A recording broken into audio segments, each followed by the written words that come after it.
नमस्कार साथियों।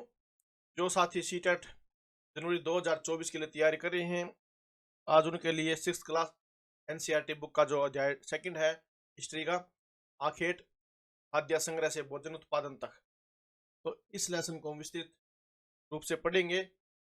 इसके महत्वपूर्ण क्वेश्चन है उनको हम अंडरलाइन करते चलेंगे। तो ध्यान से आपने देखना है कि भाई, क्योंकि अगर आप एनसीईआरटी जो सोशल साइंस है उसको आप अच्छी प्रकार से 6 to 8 अच्छी प्रकार से कर लेते हैं तो आपके 60 में से कम 55 नंबर आपके पक्के हो जाते हैं। तो इसको बड़ी ध्यान से आपने पढ़ना है। तो वीडियो शुरू करते हैं।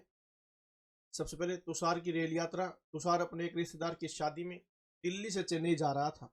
रेल में उसे खिड़की वाली सीट मिल गई, जहां से वह बाहर का नजारा देखने में मगन हो गया। तेज दौड़ती गाड़ी से उसने देखा कि पेड़ पौधे, घर, खेत खलिहान बड़ी तेजी से पीछे की ओर छूटते चले जा रहे थे। तो भी उसके चाचा ने उसके कंधे पर हाथ रखकर कहा, पता है, लोगों ने मात्र 150 साल पहले रेल से यात्रा करने शुरू की। उसको बताया कि भाई केवल 150 साल पहले यात्रा शुरू की है। बस तो इसके कुछ दशक बाद आई, जो बस थी उसके कुछ दशक बाद आई। तुषार सोचने लगा कि जब लोगों के पास आने जाने के लिए तेज रफ्तार वाली सवारियां नहीं थी तो क्या वे यात्रा ही नहीं करते थे? क्या वे अपनी सारी जिंदगी एक ही जगह पर बिता दिया करते थे? नहीं, ऐसी बात नहीं। यानी कि पुराने समय के बारे में वो सोचने लग गया कि जब रेल नहीं थी तो जो लोग थे वो क्या एक ही स्थान पर रहते थे? तो जाते थे तो कैसे जाते थे? आरंभिक मानव आखिर वे इधर उधर क्यों घूमते थे? हम उन लोगों के बारे में जानते हैं जो इस उपमहाद्वीप में 20 लाख साल पहले रहा करते थे। आज हम उन्हें अखेटक खाद्य संग्रह के नाम से जानते हैं। भोजन का इंतजाम करने की विधि के आधार पर उन्हें इस नाम से पुकारा जाता है, क्योंकि वे भोजन की तलाश में इधर उधर घूमते थे। इसलिए उनको शिकार कर कर अपने खाद्य का, अपने खाने पीने की वस्तुओं का वो इंतजाम करते थे। आमतौर पर खाने के लिए वे जंगली जानवरों का शिकार करते थे। मछलियां और चिड़िया पकड़ते थे। फल मूल दाने पौधे पत्तियां अंडे इकट्ठा किया करते थे। खाने पीने का अपना पेट भरने के लिए वो क्या करते थे? शिकार करते थे। और जो मछली है, चिड़िया है, फल है, मूल दाने पौधे पत्तियां अंडे इकट्ठा किया करते थे, उनसे अपना गुजारा करते थे। आखिर तक खाद्य संग्राहक समुदाय के लोग एक जगह से दूसरी जगह पर घूमते रहते थे। ऐसा करने के कई कारण थे। क्यों घूमते थे? इसके पीछे कई कारण थे, देखते हैं। पहला कारण यह है कि अगर वे एक ही जगह पर ज्यादा दिनों तक रहते तो आसपास के पौधों, फलों और जानवरों को खाकर समाप्त कर देते थे। भाई खा देते थे वो, उनको पैदा होने में तो समय लगता था, इसलिए वो चीजें वहां पर खत्म हो जाती थी। इसलिए और भोजन की तलाश में इन्हें दूसरी जगहों पर जाना पड़ता था। भाई पेट तो भरना ही है, इसलिए पेट भरने के लिए भोजन की तलाश में दूसरी जगह स्थान पर जाना पड़ता था। दूसरा कारण यह है कि जानवर अपने शिकार के लिए या फिर हिरन और मवेशी अपना चारा ढूंढने के लिए एक जगह से दूसरी जगह जाया करते थे। अब पशुओं को खाना पीने के लिए भी, उनके लिए भी चारा ढूंढने के लिए भी एक स्थान दूसरे स्थान पर वो जाते थे। इसलिए इन जानवरों का शिकार करने वाले लोग भी इनके पीछे पीछे जाते रहते थे।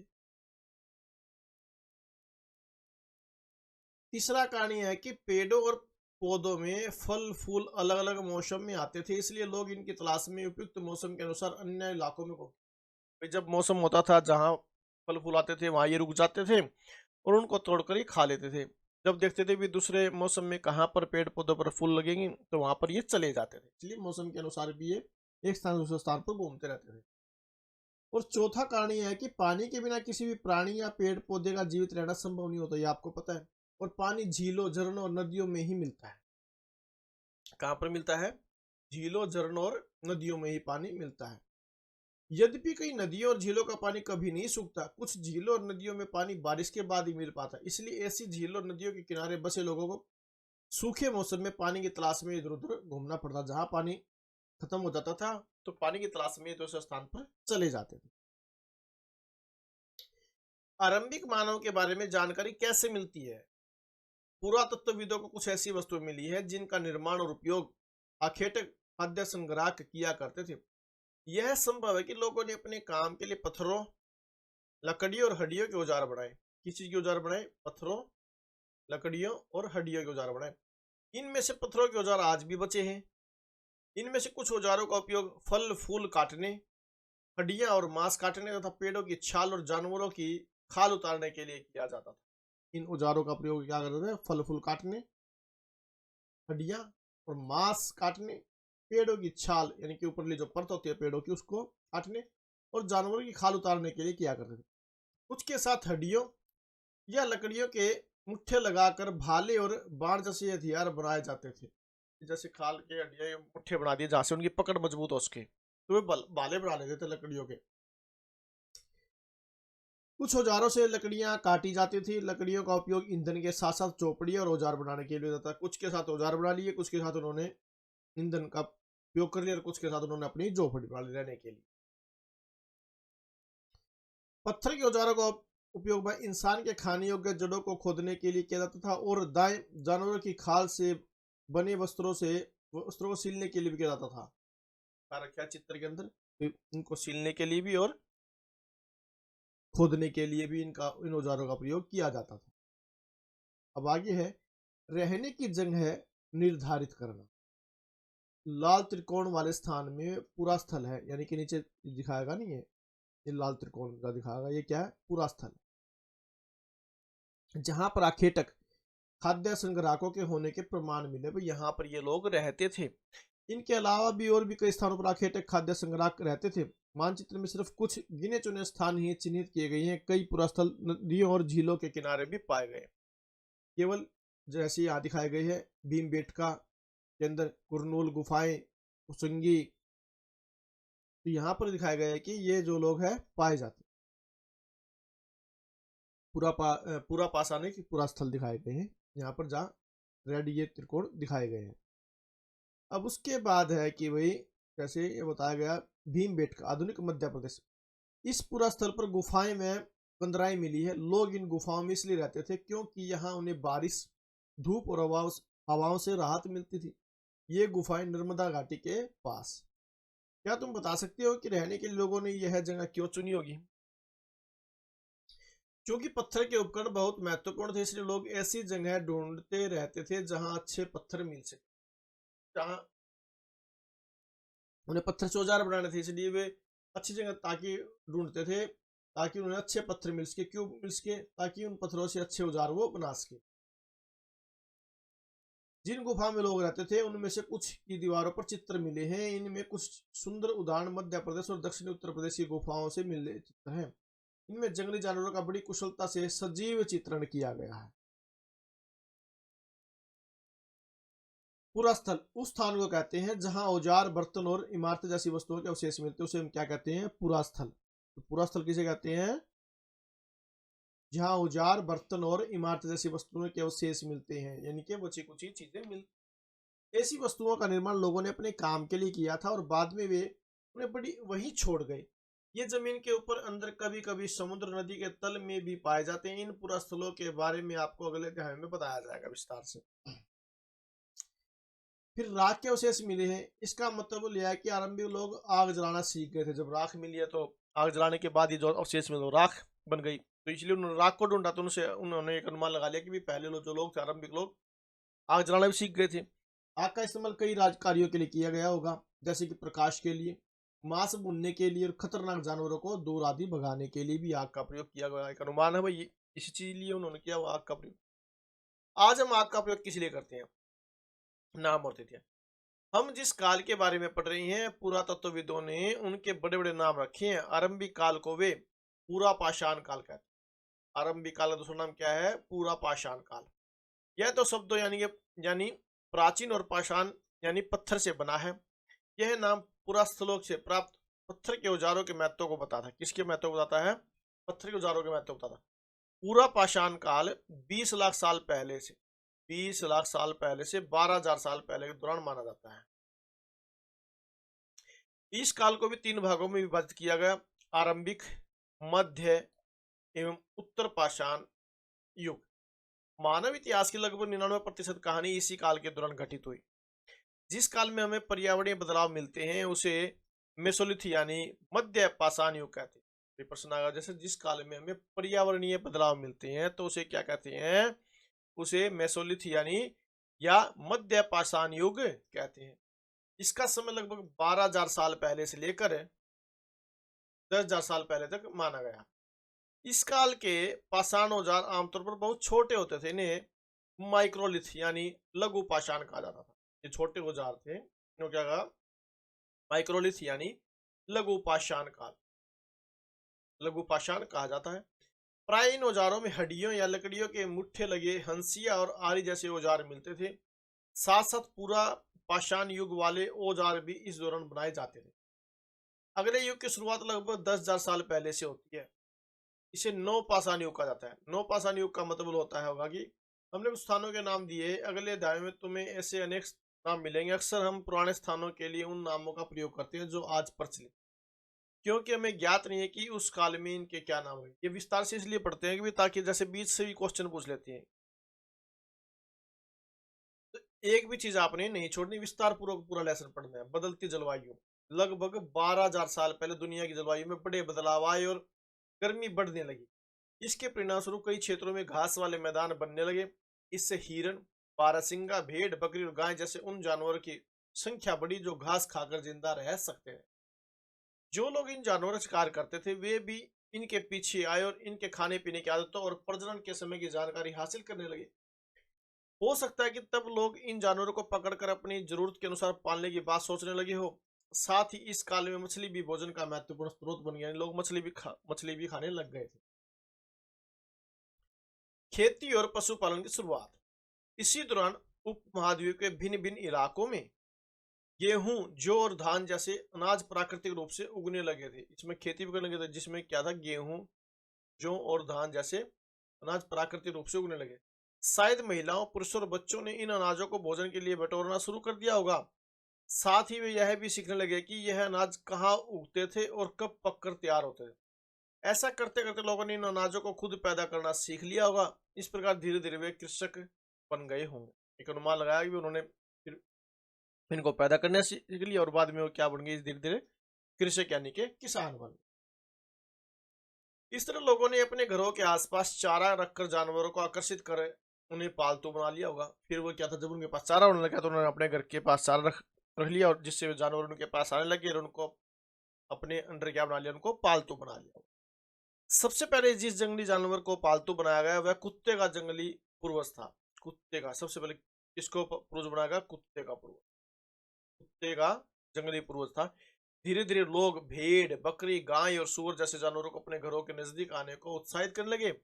ऐसे जानवर झुंड में रहते थे और ज्यादातर घास खाते थे। अक्सर लोग अन्य जंगली जानवरों के आक्रमण से इनकी सुरक्षा किया करते थे और इस तरह धीरे धीरे वे पशुपालक भी बन गए। पहले कृषक बन गए, अब धीरे धीरे उन्होंने पशु पालना शुरू कर दिया तो वे पशुपालक बन गए। क्या तुम बता सकती हो कि सबसे पहले कुत्तों को ही पालतू क्यों बनाया गया? कुत्तों क्यों? लोगों द्वारा पौधे उगाने और जानवरों की देखभाल करने को बसने की प्रक्रिया का नाम दिया गया। लोगों द्वारा पौधे उगाने और जानवरों की देखभाल करने को क्या किया गया? क्या कहा गया? बसने की प्रक्रिया। अपनाए गए ये पौधे तो जानवर अक्सर जंगली पौधों तथा जानवरों से भिन्न होते हैं। इनकी इसकी वजह यह है कि बसने की प्रक्रिया दिशा में अपनाए गए पौधों या जानवरों का लोग चयन करते हैं। उदाहरण बताएगा नीचे। तौर पर उन्हीं पौधों और जानवरों का चयन करते हैं जिनके बीमार होने की संभावना कम हो। बीमार हो जाए तो ठीक कौन करा गया, इसलिए वो ऐसे ही पेड़ पौधे और पशु पालते थे। यही लोग उन्हीं पौधों को चुनते थे जिनसे बड़े दाने वाले अनाज पैदा होते थे, साथ ही जिनकी मजबूत डंठलें अनाज के पके दानों के भार को संभाल सके। ऐसे पौधों के बीजों को संभाल कर रखा जाता था ताकि फिर से उगाने के लिए उनके गुण सुरक्षित रह सके। उन्हीं जानवरों का आगे प्रजनन के लिए चुना जाता था जो आमतौर पर अहिंसक होते हैं। इसीलिए हम देखते हैं कि पाले गए जानवर तथा कृषि के लिए अपनाए गए पौधे जंगली जानवर तथा पौधों से धीरे धीरे भिन्न होते गए। मिसाल के तौर पर जंगली जानवरों की तुलना में पालतू जानवरों के दांत और सींग छोटे होते हैं। इन दांतों को देखो, इनमें से कौन सा जंगली सुअर का है और कौन सा पालतू सुअर का, ये जो दिखाए गए हैं। बसने की प्रक्रिया पूरी दुनिया में धीरे धीरे चलती रही। यह करीब 12,000 साल पहले शुरू हुई। कब शुरू हुई? 12,000 साल पहले। वास्तव में आज हम जो भोजन करते हैं वो इसी बसने की प्रक्रिया की वजह से है। कृषि के लिए अपनाई गई सबसे प्राचीन फसलों में है गेहूं तथा जौ आते हैं। उसी तरह सबसे पहले पालतू बनाए गए जानवरों में कुत्ते के बाद भेड़ बकरी आती है। सबसे पहले कुत्ता, उसके बाद भेड़ बकरी आती है। अगर क्वेश्चन आ जाए तो पहले आएगा कुत्ता, उसके बाद भेड़ बकरी। एक नवीन जीवन शैली, तुम किसी पौधे के बीज को बो कर देखो, तुम पाओगे कि इसे विकसित होने में कुछ वक्त लगता है।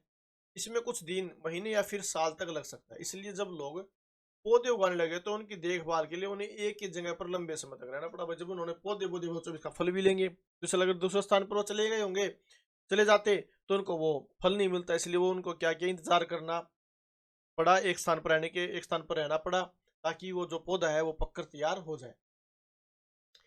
बीज बोने से लेकर फसलों के पकने तक पौधों की सिंचाई करने, खरपतवार हटाने, जानवरों और चिड़ियों से उनकी सुरक्षा करने जैसे बहुत से काम शामिल थे। कटाई के बाद अनाज का उपयोग बहुत संभाल कर करना पड़ता। अनाज जो भोजन और बीज दोनों ही रूपों में बचा कर रखना आवश्यक था, इसलिए लोगों ने इसके भंडारण की बात सोचनी पड़ी। भाई ये जो अनाज हो गया, अब इसको आगे भविष्य के लिए भी सुरक्षित रखना, इसलिए उन्होंने क्या किया, भंडारण की बात भी सोचने लगे भाई कैसे इनका भंडार किया जाए। बहुत से इलाकों में लोगों ने मिट्टी के बड़े बड़े बर्तन बना लिए, जैसे मटके होते हैं इस तरह से मिट्टी के बड़े बड़े बर्तन बना लिए, टोकरियां बुनी और फिर जमीन में गड्ढा भी खोद लिया। क्या तुम्हें लगता है कि शिकारी या भोजन संग्रह करने वाले बर्तन बनाते और उनका उपयोग करते होंगे? अपने जवाब का कारण बताना। जानवर, चलते फिरते खाद्य भंडार। जानवर बच्चे देते हैं जिससे उनकी संख्या बढ़ती है। अगर जानवरों की देखभाल की जाए तो उनकी संख्या तो बढ़ती है, साथ ही उनसे दूध भी प्राप्त हो सकता है जो भोजन का एक अच्छा स्रोत है। यही नहीं, जानवरों से हमें मांस भी मिलता है। दूसरे शब्दों में पशुपालन भोजन के भंडारण का एक तरीका है। भोजन के अतिरिक्त जानवरों से और क्या क्या मिल सकता है? आज जानवरों का उपयोग किस लिए होता है? आओ आरंभिक कृषकों और पशुपालकों के बारे में भी पता करें।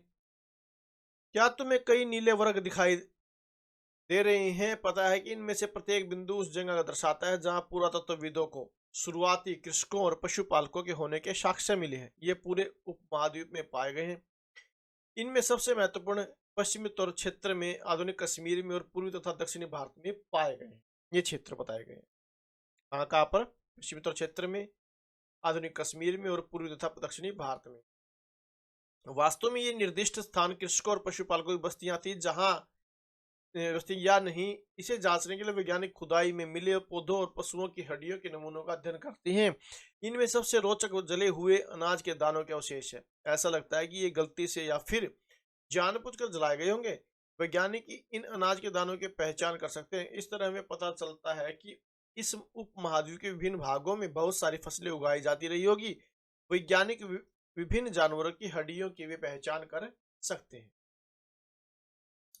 स्थायी जीवन की ओर, पुरातत्वविदों को कुछ पुरास्थलों पर झोपड़ी और घरों के निशान मिले हैं, जैसे कि ब्रुज होम वर्तमान कश्मीर में है। ब्रुज होम कहाँ पर है? ये वर्तमान कश्मीर में है। ये लोग गड्ढे के नीचे घर बनाते थे जिन्हें गर्तवास कहा जाता था। गड्ढे के नीचे जो घर बनाया जाता था उसे क्या कहा जाता? गर्तवास। इनमें उतरने के लिए सीढ़ियां होती थी, इससे उन्हें ठंड के मौसम में सुरक्षा मिलती होगी।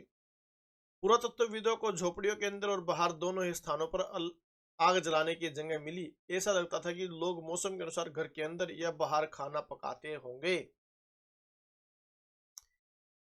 बहुत सारे जंगलों से पत्थर के औजार भी मिले हैं। इनमें से कई ऐसे हैं जो पूरा पाषाण युगीन उपकरणों से भिन्न है, इसलिए उन्हें नवपाषाण युग माना गया। जो उनसे भिन्न थे तो उनको क्या मान लिया? नवपाषाण।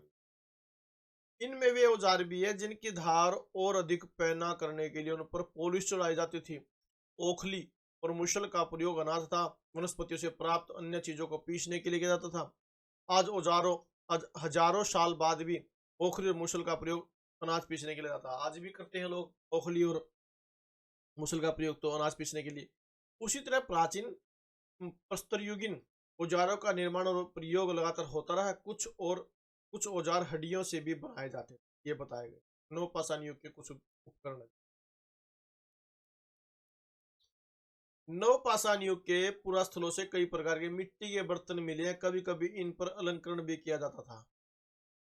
बर्तनों का उपयोग चीजों को रखने के लिए जाता था। धीरे धीरे लोग बर्तनों का प्रयोग खाना बनाने के लिए भी करने लगे। चावल, गेहूं तथा दलहन जैसे अनाज अब आहार का महत्वपूर्ण हिस्सा बन गए। अब लोग क्या था, चावल, गेहूं और दालें इत्यादि चीज भी खानी शुरू कर दी थी लोगों ने। इसके साथ साथ अब लोग कपड़े भी बुनने लगे। इसके लिए कपास जैसे आवश्यक पौधे उगाए जा सकते थे। जब उन्हें कपास मिली तो इसलिए उन्होंने पौधे उगाए, पौधों से ही तो कपास मिली उन्हें।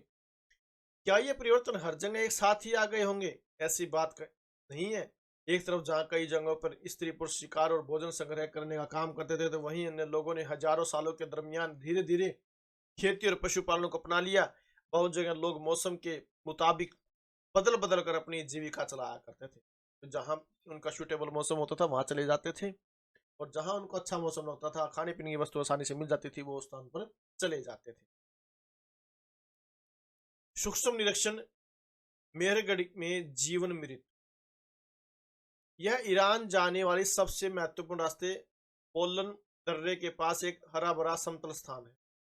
मेहरगढ़ संभवतः वह स्थान है जहां के स्त्री पुरुषों ने इस इलाके में सबसे पहले जौ, गेहूं, गाना और भेड़ बकरी पालना सीखा। यहाँ पर सबसे पहले अनुमान लगा भी यहाँ पर सीखा हो। वे विभिन्न प्रकार के जानवरों की हड्डियां मिली है। इनमें हिरण तथा सूअर जैसे जंगली जानवरों तथा भेड़ और बकरियों की बेड़ियां मिली है। मेहरगढ़ में इसके अलावा चौकोर तथा आयताकार घरों के अवशेष भी मिले। भी यहाँ पर क्या किया देखिए, उन्होंने जब खुदाई की तो यहाँ पर जो घर मिले हैं वो चौकोर और आयताकार घर के अवशेष मिले। प्रत्येक घर में 4 या उससे ज्यादा कमरे मिले, जिनमें से कुछ संभवतः भंडारण के काम आते होंगे, कुछ जो अनाज वगैरह सुरक्षित रखने के लिए यूज किया और बाकी अपने रहने के लिए। मृत्यु के बाद सामान्यतः मृतक के सगे संबंधी उसके प्रति सम्मान जताते हैं। लोगों की आस्था है कि मृत्यु के बाद भी जीवन होता है, इसलिए कब्रों में मृतकों के साथ कुछ सामान भी रखे जाते थे। मेहरगढ़ में ऐसी कई कब्रें मिली है। एक कब्र में एक मृतक के साथ एक बकरी का भी दफनाया गया था।